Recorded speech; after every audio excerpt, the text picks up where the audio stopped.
Sir ज़रा बताइए कि आज के बड़े सवाल इम्पोर्टेंट क्वेश्चंस कौन से हैं? बड़े सवालों में सबसे पहले तो ये कि अमेरिकी बाज़ारों में कोहराम क्यों मचा हुआ है? ऐसा क्या हो गया कि अमेरिका वाले लोगों की हालत बड़ी पस्ता होती हुई दिख रही है? दूसरा सवाल ये कि यूएस मार्केट में जो कमज़ोरी हुई है, उसके पैनिक का कितना असर भारतीय बाज़ारों पर पड़ेगा? क्या हम भी उतना ही तेज़ी से घटेंगे और गिरेंगे? आज शुक्रवार 13 तारीख है। मैं याद तो नहीं दिलाना चाहता, लेकिन बार-बार आ जाती है सामने और हर बार ये ग्रेट कॉम्बिनेशन ना ग्रेट नहीं बोलेंगे, वर्स्ट कॉम्बिनेशन माना जाता है। फ्राइडे द 13th और ब्लैक फ्राइडे कुछ न कुछ ख़राब होता है। आई होप कि मार्केट में इतना ख़राब ना हो। निफ्टी 150 अंक नीचे खुलने के संकेत दे रहा है। इतने गैप से नीचे खुले तो करें क्या? खरीदना है, बेचना है, क्या कुछ करना है? क्या 26,000 के ऊपर निफ्टी को जाना ही नहीं है? मन बना लिया कि नहीं, मैं तो यहीं रुकूंगा, ये मेरे लिए माउंट एवरेस्ट है। मैं तो माउंट एवरेस्ट 26,200 26,400 लेके चला था। ये तो 26,000 भी, कंचनजंगा भी पार नहीं हो रही है इनसे राइट। इसके अलावा बैंक निफ्टी क्या बाजार को बड़ी गिरावट से, निफ्टी को बड़ी गिरावट से बचा सकता है? ये बड़ा इंटरेस्टिंग चीज़ है। और इन बैंक्स में भी जैसा मैंने बताया, इनके एचयूएफ में सब ठीक नहीं है। एचयूएफ का कर्ता यानी कि एचडीएफसी बैंक सारा सबसे बड़ा बैंक, अब तो सबसे बड़ा नहीं रहा ना, नहीं है, अभी भी सबसे बड़ा है, वो अलग चलता है। एसबीआई और आईसीआईसी बैंक कुछ अलग ही कर रहे हैं। बड़ा इंटरेस्टिंग होगा। एफआईज और डीआईज की सुस्ती से क्या संकेत हमें मिल रहे हैं? क्या आईटी शेयरों की कहानी खत्म हो चुकी है?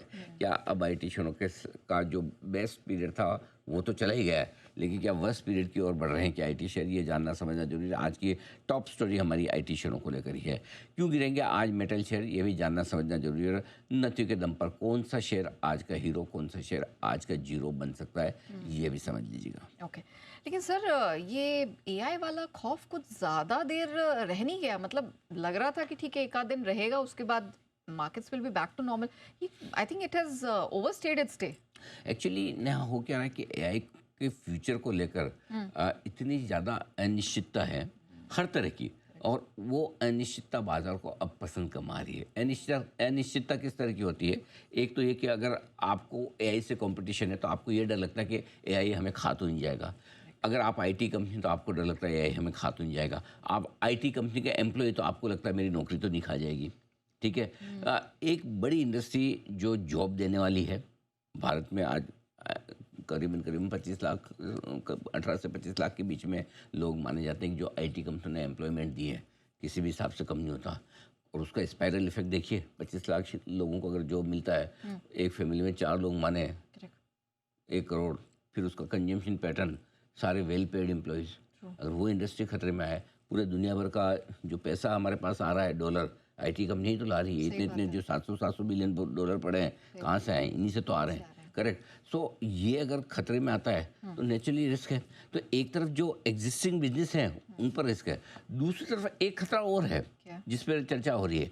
भाई आईटी में अभी क्या हो रहा है, एआई में पैसा तो बहुत डालना पड़ता है। अब जैसा आप किसी को कुछ भी पूछो, जैसे आप ग्रोक को या मेटा को पूछो कि भाई जी बिजनेस बजट पे नंबर 1 है, वो तुरंत आपको within fraction of second दे देता है। अभी से नहीं, हर साल से नंबर 1 है, हर हफ्ते नंबर 1 है, लंबे समय से चल रहा है, वो आपको तुरंत आता है। अब उन्होंने कहीं तो इतने सालों के डेटा रिकॉर्ड करके रखे हुए हैं ना, तो वो डेटा रिकॉर्ड करके रखे हुए हैं, वो डेटा आते हैं तुरंत, फ्रैक्शन ऑफ सेकंड में आते हैं। तो इतनी स्टोरेज कैपेसिटी है।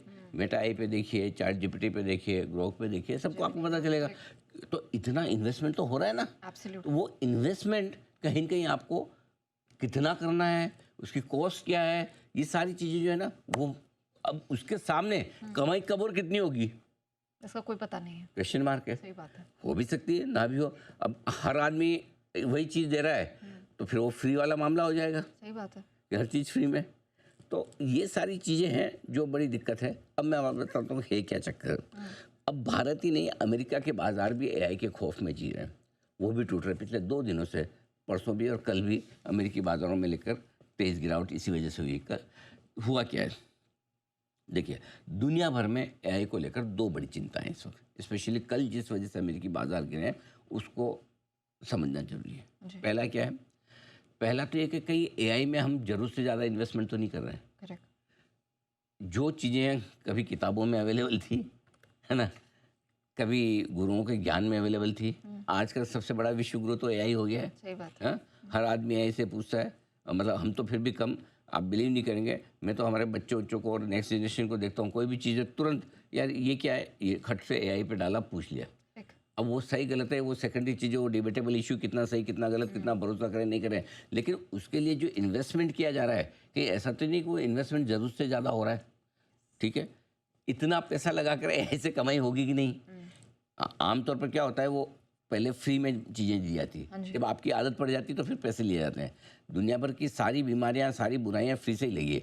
अगर आप भी कोई, अगर आपकी ज़िंदगी में भी आपको कोई लत लगी है, चाहे चाय पीने की हो छोटी से छोटी, या स्मोक करने की, या ड्रिंक करने, आपको पहले हमेशा सबसे पहले आपके किसी न किसी दोस्त ने फ्री में पिलाया होगा।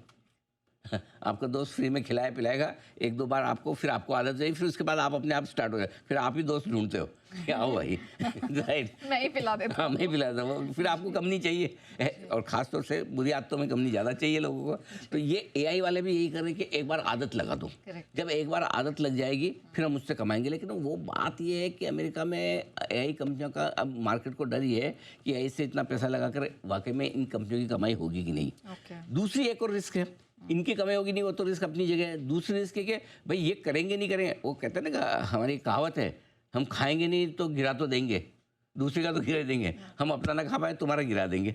ये पता चला कि एआई वाली कंपनियां खुद को पैसा बनाए ना बनाए, पुराने बिजनेस सारे हिला देंगे। हम तो डूबेंगे, तुम्हें भी साथ हाँ एग्जैक्टली, नहीं हम डूबेंगे नहीं डूबे पता नहीं, तुम्हें तो नहीं तुम्हें डूबेंगे, जरूर डुबा तुम्हें पहले डुबो देंगे, तुम्हें तो पहले धक्का दे देंगे, गिरते वक्त तुमने हाथ खींच लिया हमारा तो हम भी गिर जाए अलग बात है, खुद तो गिरने को तैयार ही बैठे, दूसरों को गिराने को तैयार बैठे हैं।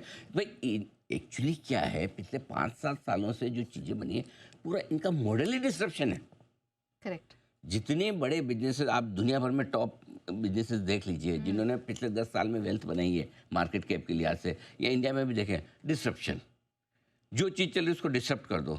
कोई ओला उबर आके डिस्टर्ब कर देगी पुराने टैक्स लेवल, कोई जोमेटो आके किराना कंपनियों, किराना शॉप्स को डिस्टर्ब कर देगा, हर कंपनी, कोई बैंकिंग सिस्टम को डिस्टर्ब करने के लिए यूपीआई आ जाएगी। डिस्ट्रप्शन पे ही सारा काम चल रहा है इनका। तो पता चला कि एआई में पैसा नहीं बना और पैसा, और ये ऊपर से डिस्ट्रप्शन हो गया, ठीक है। यही डर दुनिया भर के बाजारों पे ज़्यादा हावी है, और भारतीय कंपनियों के लिए ये डर और ज़रूरत से ज़्यादा है। क्यों? क्योंकि एक तो हमारा एआई से दूर दूर तक लेना देना ही, हमने कभी कुछ किया ही नहीं, न करने की कोशिश की, न समझने की कोशिश की।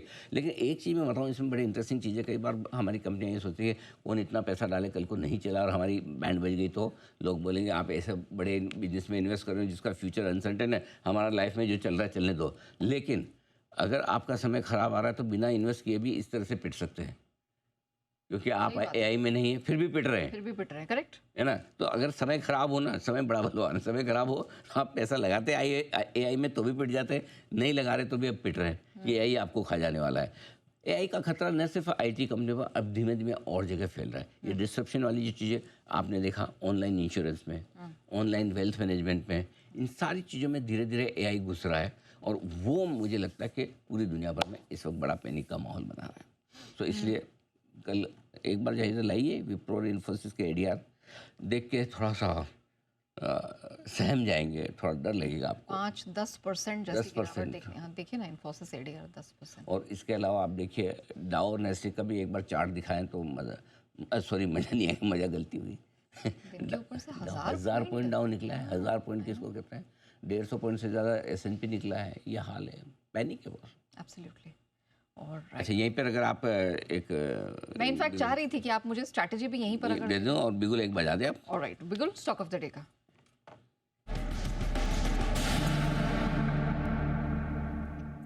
सब बताइए क्या बेचना है। इन्फोसिस के फ्यूचर्स में बिकवाली करने की राह है। 1410 का स्टॉप लॉस होगा, 1360, 1340, 1325 तक के टारगेट के लिए। अभी आपने देखा ही इन्फोसिस के एडीआर में 10% तक की और एडिशनल गिरावट रही है। परसों गिरा था, कल फिर से गिरा है। कल सुबह भी हमने स्टॉक ऑफ द डे में बिकवाली की राय दी थी, आज फिर से बिकवाली की राय है। सिमिलरली विप्रो के फ्यूचर्स में भी कल भी बिकवाली की राय दी थी, आज फिर से दे रहे हैं। 226 का स्टॉप लॉस होगा, 217, 213, 210 के टारगेट के लिए।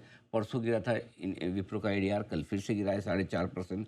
कल भी हम इक्वाली की राय दी थी। तो सारे टॉप लूज़र कल वायदा कारोबार के टॉप गेनर सारे हमारी रिकमेंडेशन लिस्ट में रहे, तो ये आज भी कमज़ोर रह सकते हैं। बाकी आपको जो मर्जी आए, बेसिकली पॉइंट एक ही चीज़ है, अब आपसे बेच पाएंगे नहीं। मैं भी जानता हूँ कई बार क्या होता है, ज़्यादा नीचे खुलता है, आप बेच तो नहीं पाते हैं, लेकिन कम से कम कॉल देने के, कई लोग बोलते हैं आप कॉल दे रहे हो उसका कोई फ़ायदा तो है नहीं, बेच तो पाते नहीं, गैप से खुलता है। पहली चीज़ तो ये कि कहाँ खुलेगा और कहाँ बंद होगा ये किसी के हाथ में नहीं, ना हमारे हाथ में ना आपके हाथ में। दूसरी बात ये, चलो नहीं भी कर पाए, कम से कम जो लोग खरीदने का सोचे थे वो तो अलर्ट हो गए, बात। कम से कम राइट, या कम से कम आपको लेवल, डायरेक्शन, स्टॉप लॉस वगैरह तो पता चलेंगे। जिसको जितना पता चले, ज़रूरी थोड़ी कि हर कॉल पे अगर दिया पैसा बन ही जाए या एक्शनेबल हो ही, क्योंकि एक्शनेबल मैं बार बार ही कहता हूँ, अगर कोई अगर मेरे हाथ में और मुझे पूछे मेरा मंदी का कॉल, तो मैं यही कहूँगा दिन के टॉप पे सुबह खुले 9:15 पे, बॉटम पे बंद हो। तेजी का कॉल है 9:15 पे, बॉटम पे खुले, टॉप पे है, वो हमारे हाथ में नहीं है। हमारा काम है डायरेक्शन देना, लेवल देना और आपको गाइड करना। बाकी तो मार्केट की मर्जी है, कितना ऊपर कितना नीचे होता है। बिल्कुल एब्सोल्युटली। देखिए, बड़ी वेल्थ तो बनती है जी बिजनेस पर, लेकिन हम आपकी time to time hand holding भी करते हैं, खासतौर से इस तरह के माहौल में जो आईटी फेस कर रहा है। सबसे पहले गिरावट को पकड़ा और आपको खरीदारी से बचाया भी है। आमतौर पर तीसरी तिमाही आईटी शेयरों के लिए, आईटी कंपनियों के लिए ठंडी रहती है, सीजनली ठंडे नंबर्स रहेंगे, और यही वजह है कि आईटी इंडेक्स फिर से कमज़ोर होता दिखा है। एक अच्छी रिकवरी के बाद आईटी इंडेक्स ढीला हो चुका है। रेसिस्टेंट 6325 के स्टॉप लॉस से बेचिए, 6000 और 5880 का टारगेट है। इन्फोसिस का फ्यूचर 1700 के स्टॉप लॉस से बेचा जा सकता है, 1640, 1600, 1580। और इस साल की शुरुआत में हमने कहा था आईटी स्टॉक्स इस साल बहुत अच्छा परफॉर्म कर नहीं पाएंगे। 1417, 18, 20 के आसपास है ये। वो 1409 हो गया, क्या बात है। और विप्रो भी 223, 224 मैंने देखा था, तो दो आज की जीरो, ये दोनों ही इन्फोसिस और विप्रो माने जाएंगे, जहाँ पर तेज़ गिरावट होती हुई दिखी है आज के जीरो में।